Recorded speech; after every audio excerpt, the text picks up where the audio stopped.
respond to all your questions and queries, and our statement on the 14th of February is going to be published online. Our mission will remain in Bangladesh until the entire electoral process is completed. Then, at a later stage, usually about 2 months after the election, I will return to Bangladesh and will present a comprehensive final report, which will also include recommendations for future elections. I'm really honored to have been given this opportunity to lead the EU electoral observation mission and to witness these historic elections. Since my arrival in Dhaka on Thursday, I have held a series of meetings and discussions with electoral stakeholders. These discussions have been invaluable in understanding the context and preparing for our work. In addition to the meetings related to the elections, I also have talked to young voters who will cast their ballots for the first time. And I also have visited important places to honor and to understand the rich cultural heritage of Bangladesh. My team and I have been warmly received by all our partners here, for which I am sincerely thankful.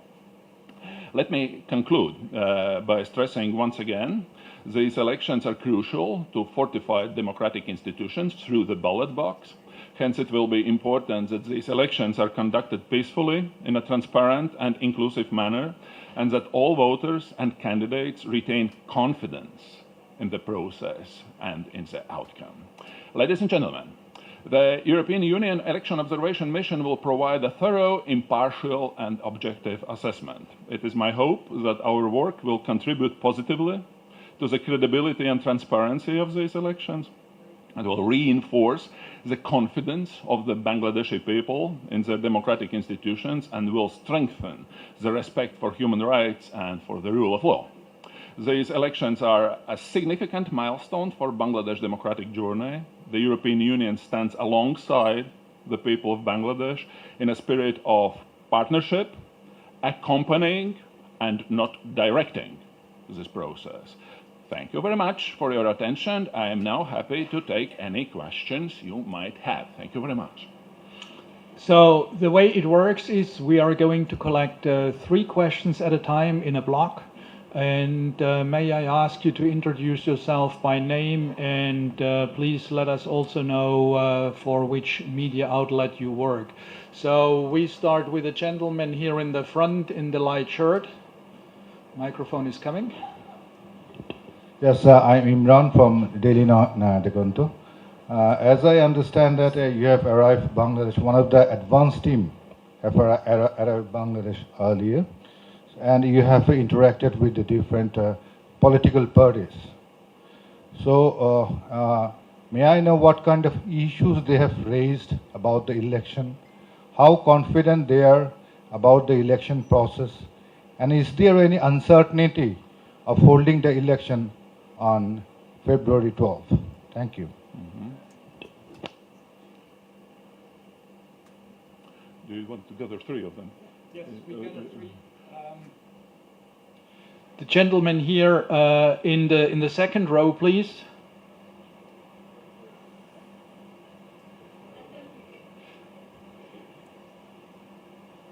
Excellency, my name is Panthur Rahman. I work for a television channel, Channel I. My question is, how does your team will assess the independence, as you said, and capacity of the Election Commission of Bangladesh during the election period? Thank you. The third question we take from the lady on all the way on the other end. Excellency, my name is Ishad Jahan Urmi. I work for DBC News. If I ask you just one main challenge for this election, what do you think? What the main challenge? One challenge, if I ask. Thank you. Thank you very much for all the 3 extremely relevant questions. The first one, what issues have been raised by the political parties? I mean, of course, we have discussed all the context where this election is taking place, but as I look at the political parties I have met, and there are just a few of them, this is a process. We are continuing tomorrow, and also after that, what really positively makes an impact on me is that they are very expressly devoted to really having a credible and participatory election, which to my mind is really good. As for the later process, of course, we are going to observe how it's going to evolve. And of course, we should also take into account that since 2008, no credible and competitive elections have taken place in Bangladesh, which means that many things have to be, if you want, reintroduced and re-debated.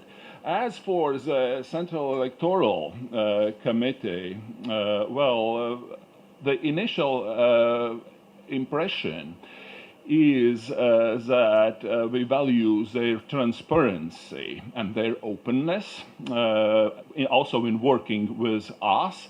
As for the later work we have just started, we will pay our attention to both legal aspects that are very important for us, how the law is being followed, but nevertheless, in that sense, this is what we are here to observe. The impartiality also of the authorities, including, of course, the Central Electoral Commission.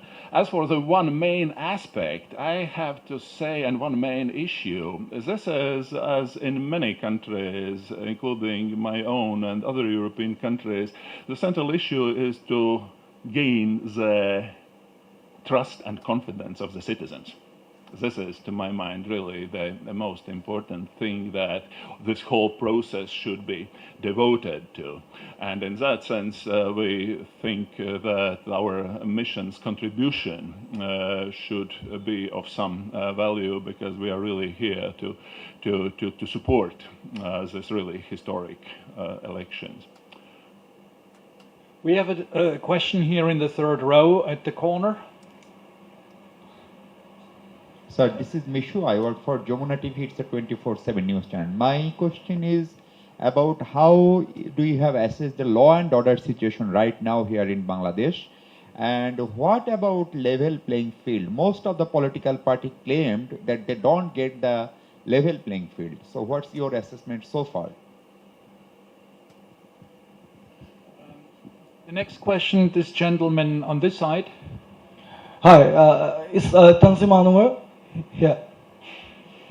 Yes, it's Tanzim Anwar. I do work for our state-owned news agency. I'd like to ask you two questions. What's your observation? Do you think that the election commission is working totally independently? And my second question is, what's your observation? The current situation of Bangladesh is conducive for a free and fair election. Thank you. The third question is a lady in, yes, exactly, the one raising the hand. Thank you. Hi, I'm Nafiza Doula from Independent Television. Transparency International Bangladesh is an organization in Bangladesh who work in corruption transparency. They already raised the questions that why Bangladesh government spend money on European Union of Election Observation Commission. They don't have enough budget. They asked about that question. Thank you. Okay. Thank you again. As for the law and order situation, we all know that this has been an issue in many countries, including Bangladesh, and we are also paying attention to that. And as for my first impression with talking to Bangladesh authorities is that they are aware of the risks, and what is the most tricky thing in this situation is really to keep the balance. On the one hand, to really have effective law enforcement agencies in place. On the other hand, of course, protecting also the free expression, free right of association. And in that sense, this is what we are going also to pay attention to, how this balance is being kept.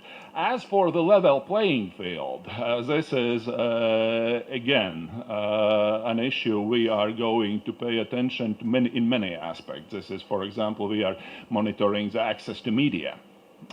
which is an issue in many countries, how much each and every candidate gets an access to the relevant media. This is also some other aspects of the level playing field, including, for example, the registration of candidates. We know that the appeal process is still going on. This is what we are going to observe. As for the question about the Central Electoral Committee, again, our first impression is openness and transparency. As for their further work, I think for us it's a little bit too early to make any conclusive statements on this. As for, your second question, I think that that is why we are sending this. The EU is sending the electoral observation mission to Bangladesh. Is that I think that the perception is that Bangladesh is capable of having really credible participatory elections in order to move forward as a democratic country. And here I move to the last question about the European taxpayers' money being spent on as this electoral observation, which is absolutely credible question. Why do we do that?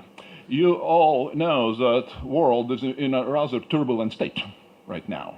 And the EU needs its partners in many ways, and Bangladesh has been and hopefully will be an important partner in many ways, including investment, trade, combating climate change.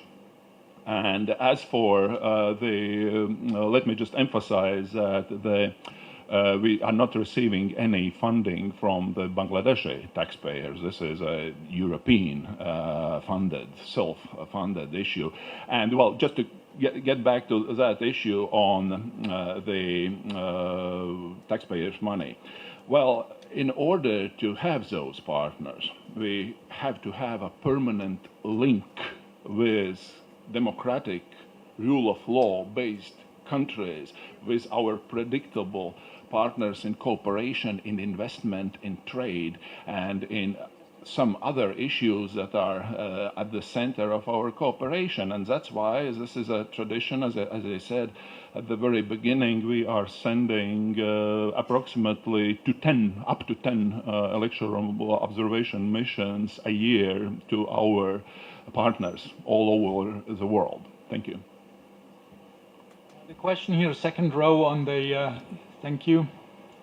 It is Shahidul Islam Chaudhry. I work for Deshopantar. It's a Bengali language daily. After the announcement of the election schedule, the district administration and the police administrations are technically under the election commission. But these two institutions are capable of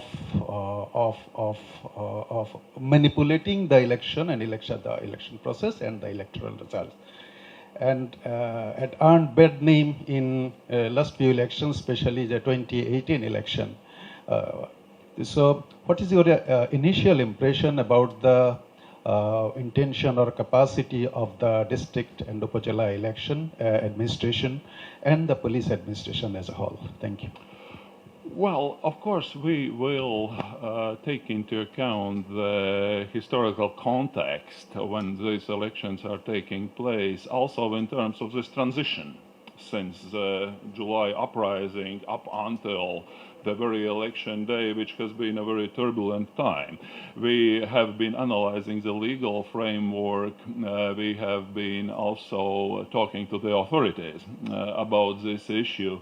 But again, for me, it's a little too early to give any impressions because, for example, if you're talking about the regions, I haven't been outside Dhaka for these days because I have been meeting people only here. But let me emphasize once again, this is an important question because we know that this is not a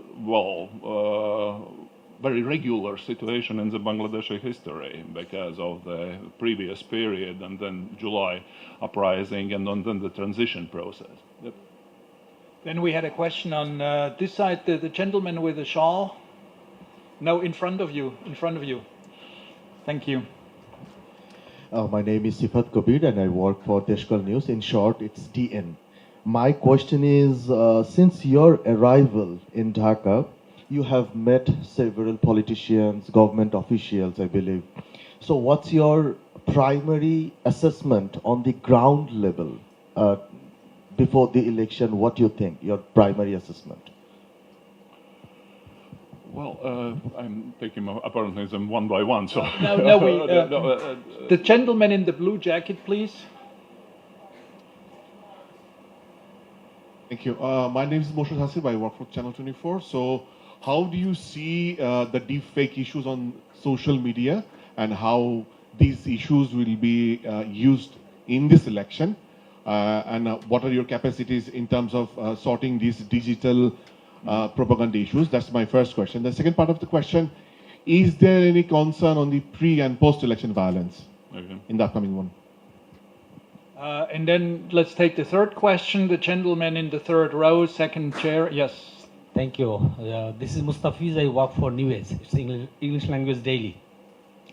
You have mentioned that your expectation is election will be inclusive and participatory. Would you explain the term inclusive election or participatory election? What do you mean by it? Thank you. Mm-hmm.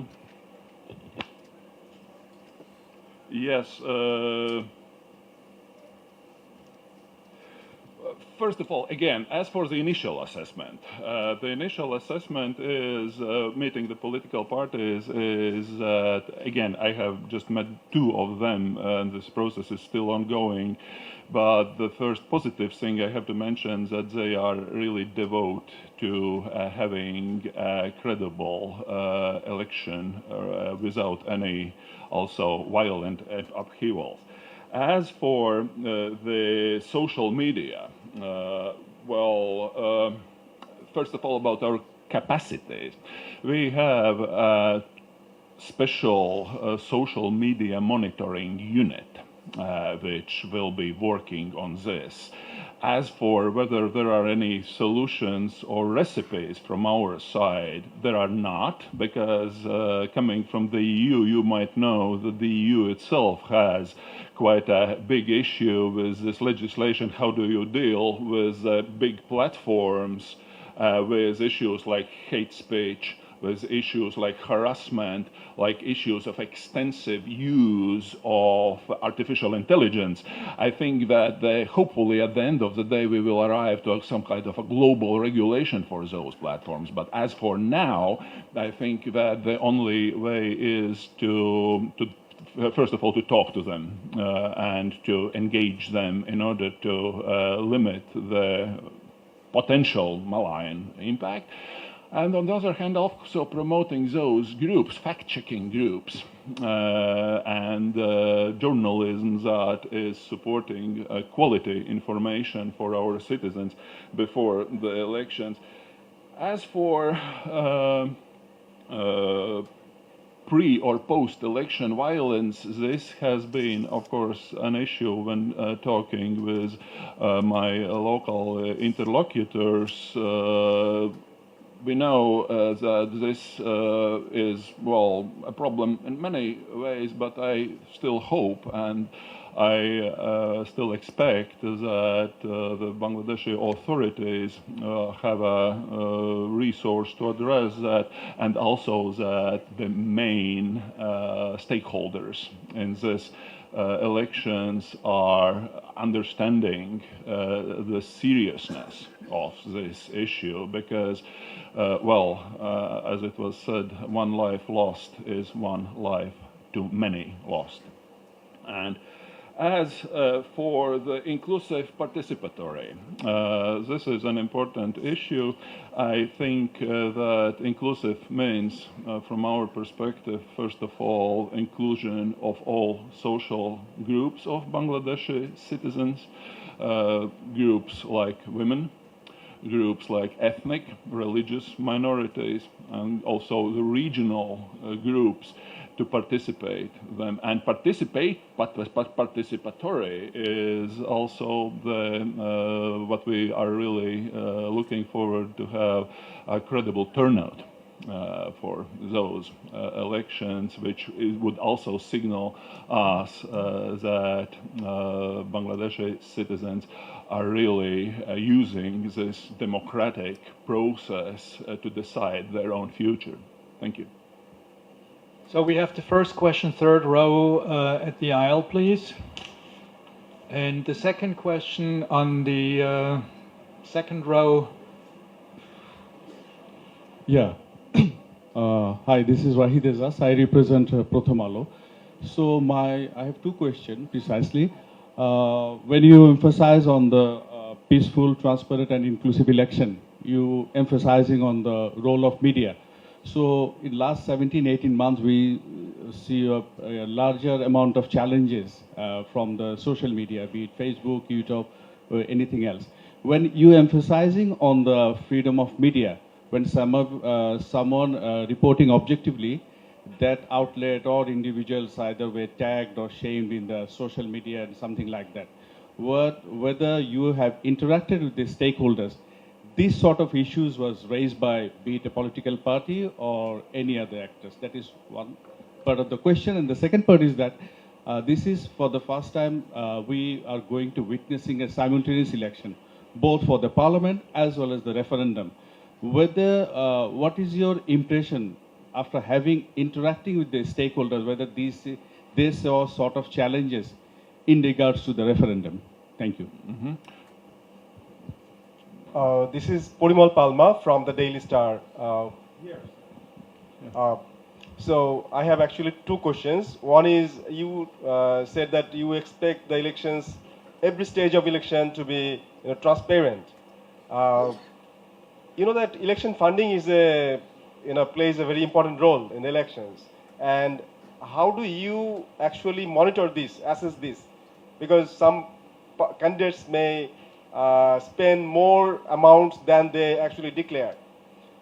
This is one. The other one is in the recent months, we have seen that different minority groups have expressed concern that they are afraid that they cannot go to the polling stations because there have been various various levels of attacks and intimidation. What is your assessment about this, and how would you monitor this? Thank you. So we have one more question. The gentleman in the middle.